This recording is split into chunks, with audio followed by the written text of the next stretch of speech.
இயேசு கிறிஸ்து அவரை பத்தி நமக்கு நல்லாவே தெரியும். யூதர்கள் இனத்துல பெத்லகேம் என்னும் ஊர்ல மரியம் ஜோசப்புக்கு மகனாக ஆட்டுக்கோட்டையில பிறப்பெடுக்கிறாரு. சிறிய வயதிலிருந்தே நற்பண்புகளோட வளர்றாரு. பரமபிதாவின் அருளையும் பெறுறாரு. மக்களுக்கு பல நல்லதையும் செய்யறாரு. மக்களுக்கு பல போதனையும் செய்யறாரு. இயேசு கிறிஸ்து இருந்த ராஜ்யத்தோட ராஜா இயேசு சொல்றது எல்லாமே பொய்ன்னு சொல்லி அவருக்கு தண்டனை தராரு. இயேசு கிறிஸ்து பலவித துன்பத்துக்கு பிறகு உயிர் பிரிறாரு. இயேசு கிறிஸ்துவ பற்றி குர்ஆன்லயும் குறிப்பிட்டிருக்காங்க. குர்ஆன்ல குறிப்பிட்டிருக்கபடி இயேசு கிறிஸ்து ஒரு இறை தூதுவர் தான். ஆனா பைபிள்ல இயேசுவ ஒரு இறைவன் குறிப்பிட்டிருக்காங்க. ஆமா, இயேசு இறைவன் தான். ஆனா அவர் எப்படி இறைவன் ஆனார்னு பைபிள்ல குறிப்பிடல.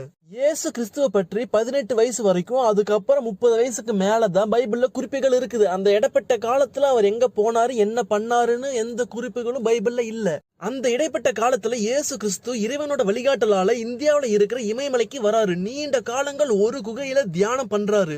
இறைவனோட அருளை முழுமையா பெறுறாரு. தீர்க்கதரிசி ஆறாரு. மீண்டும் அவரோட ராஜ்யத்துக்கு போறாரு. அங்க இருக்கும் மக்களுக்கு நல்ல